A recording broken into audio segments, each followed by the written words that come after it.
Each week we have that privilege of hearing testimonies of what God's doing in people's lives, and I always want to remind you that when God's working in one person, He's working in all of us. We are connected in the body of Christ, and you need to know what God's doing in the body. And I want you to understand that as you hear testimonies, it's not just somebody's story, it's God's story in their life. It's what God has been doing, and many times as we come to these evenings where we'll take time later to pray, we're encouraged to know that God answers prayer, and we see it through the live testimonies of those in our church. Let me ask Don Hughes to come. He's going to share with us tonight a little of his story of what God has done in his life. So Don, why don't you share with us?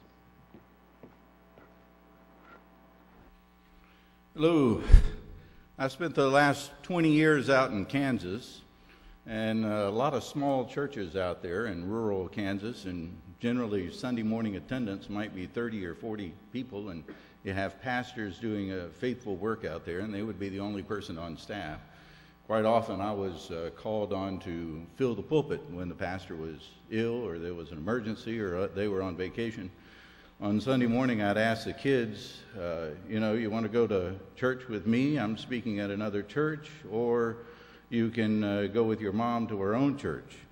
And so they would get their choice. I remember one time we were rolling up to a small church in Copeland, Kansas, and my son leaned over into the front seat and he said, "Dad, do you ever get invited to speak at a church with more than 5 cars out front?" "Hey, Jesse, I made it." Kansas is a wide open country. Have anybody ever driven across Kansas? Boy, that's a nightmare to do that, isn't it? You feel like you're going to be in Kansas forever. We had a dog run away from home one time. It was kind of rough on the kids because they watched that dog leaving for 3 days, If you hear something that kind of resembles humor, I invite you to laugh. My jokes are a burden that my wife and children have had to carry for a long time, so you can kind of share their burden. Later on, tell them, "I feel your pain." Gina knows what that's like. So,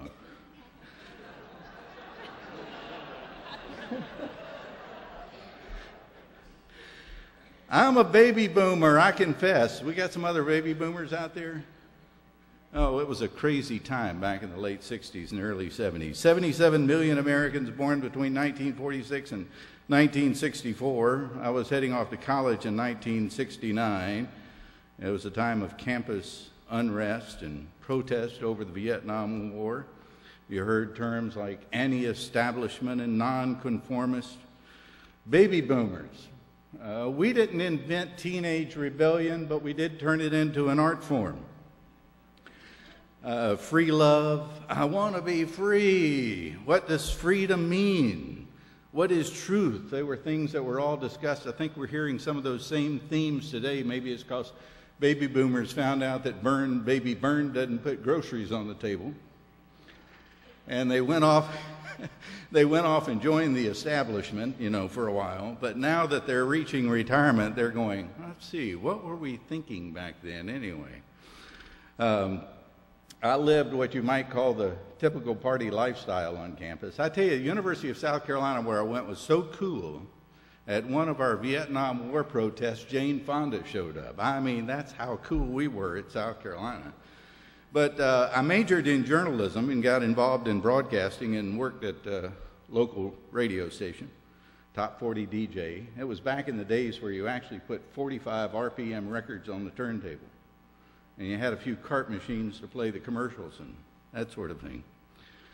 To give you an idea of my life at the time, please don't understand that I'm not trying to come across as unholier than thou, but just to tell you about the time that 2 police officers visited the radio station, and I was on the air.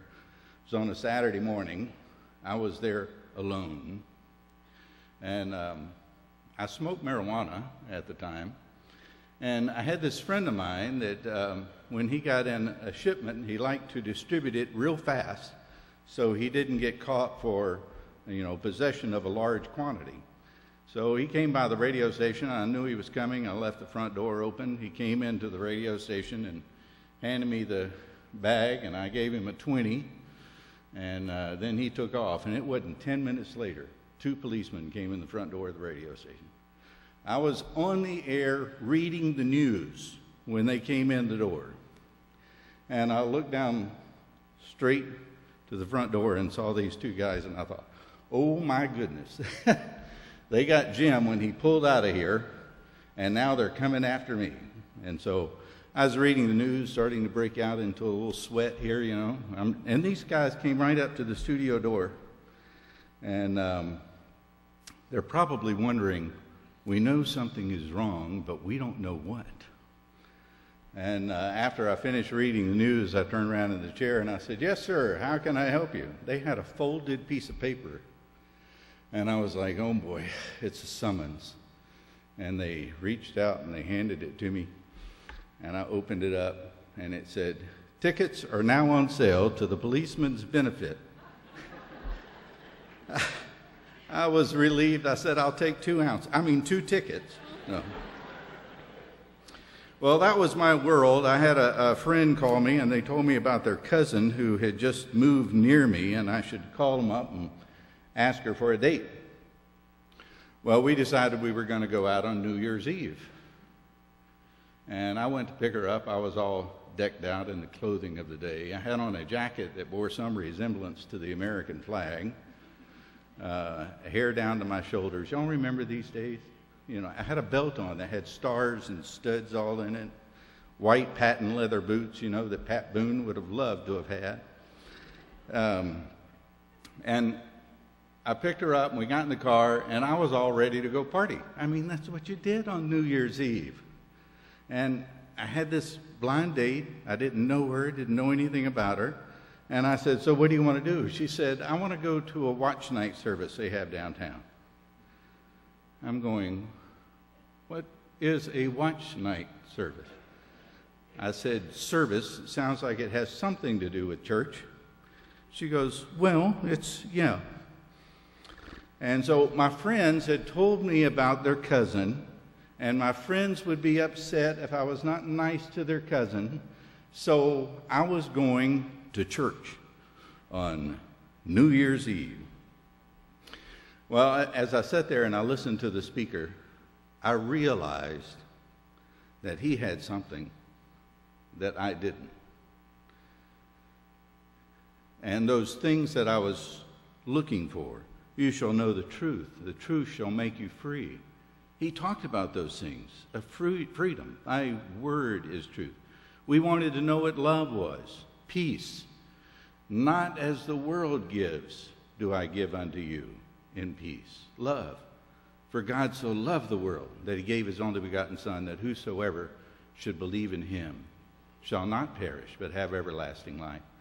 The speaker spoke about those things.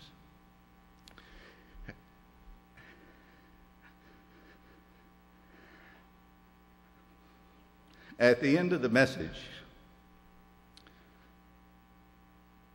I went down the aisle. I had never seen a hymn of invitation before. But they were singing the old favorite, Just As I Am, and I went down there, and the guy prayed with us.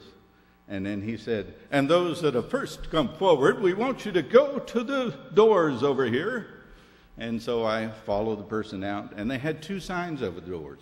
One of them says, rededication, and the other one said, first-time commitment.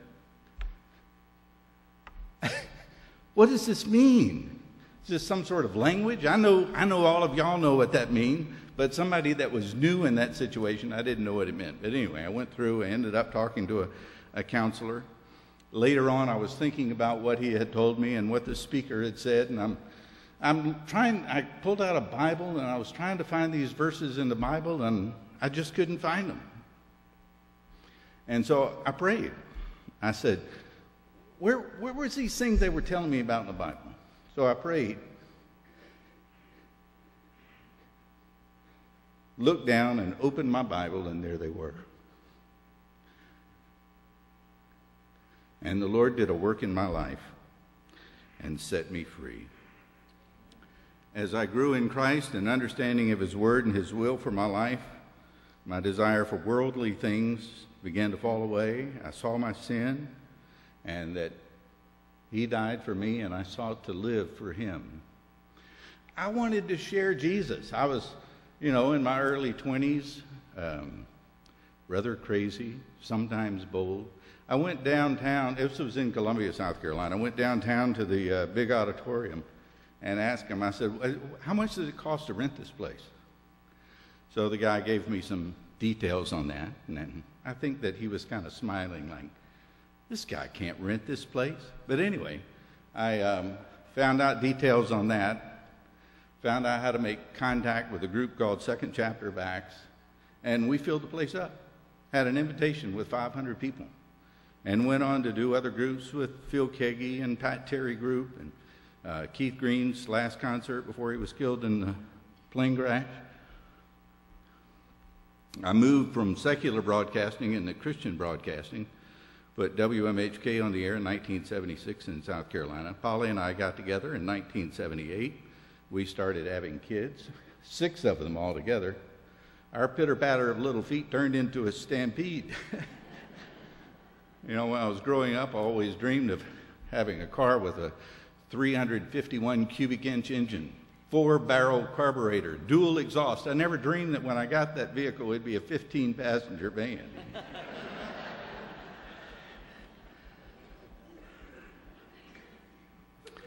We were staging an experiment.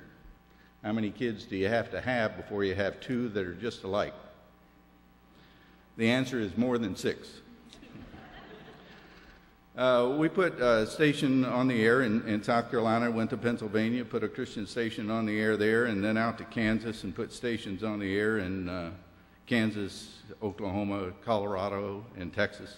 10 full power stations. We kept doing the concerts with artists like Mercy Me and Toby Mac, Casting Crowns, Michael W. Smith, Stephen Curtis Chapman, and more. Those of you that know Polly, she's cooked food for all these people. That's mainly what she would do. I would do the promotion and so forth for the events, and she would do the catering and coordinating volunteers. People ask us how we came to be here at the First Baptist Church in Jonesboro. It's kind of an interesting story that we were looking for a place for our kids to go to summer camp. Most of them had moved away at this point, but we were looking for a camp for Anna, and we have family here in the Atlanta area, and they had told us that they had heard about, through their kids, a trip that y'all had to the beach. And so we checked out the church, found out y'all were okay, and sent our daughter off to Atlanta to go to camp. Now, Anna had some things that she had been struggling with, and she texted me during the week that she had said, a good text message, that she was talking to Mel and Gina. I didn't know who Mel and Gina were, pastor of the church, and every day she'd text me a little bit more about how they were ministering to her. And after about the 3rd day, I said, well, does this Pastor Mel have a last name? And she said, yes, Blackaby. And I said, I don't suppose he's related to Henry. And she texted me back and said, that's his dad. I about fell off a chair on the floor, I had his books right there on the table in front of me. And so I'm like, Anna, do you know who that is? Those books that we have around the house? That's who that is. And Anna, 17-year-old that she was, she immediately goes to Mel and Gina and says, my dad just told me that y'all were important. I'm sorry I didn't know that.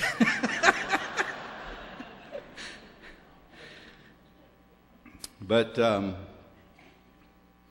spent 37 years in Christian broadcasting and put over 50 radio stations on the air, presented over 200 events. As we surrendered to the Lord's service, he used us in a mighty way. However, things can be rough in ministry. Jesus said that we would be treated in the way he was treated. The organization I led was successful, and I began to be pressured outside of board meetings to engage in related party transactions, buying things from board members, and I told them it could harm the integrity of the ministry. As a result of that, I was asked to resign. I was replaced with the family of a board member, Polly also worked at the station, and she lost her job as well. Our home had burned down, and we had not completely refinished it. And people were wondering, what did I do wrong to lose my job? Our reputation was questioned. Our ministry was taken away. We had no income or health insurance. Daughter who was diabetic was needing care. And I found out when you're 61, employers are reluctant to let you begin your career all over again. We were broken people. We came here, we were like the man going from Jerusalem to Jericho who was beaten and robbed.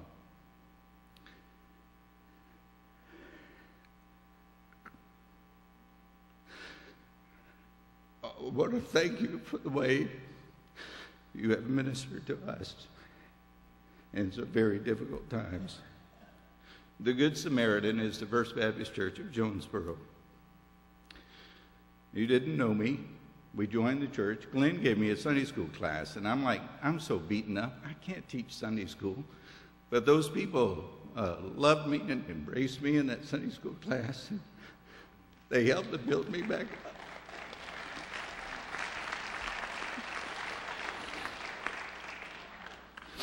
You were smart enough not to let me sing in the choir. You recruited Polly to do that. The youth leaders in the group ministered to my daughter Anna. You have prayed. You have helped to meet our need. We're in subpar housing, but the James gang helped to make it livable.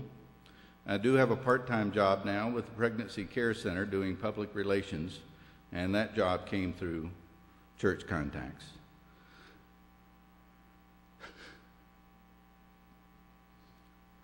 You are Jesus to us. You gave us love, grace, and mercy. And that if it was a debt, I could never repay it. That's the love of Christ. Thank you.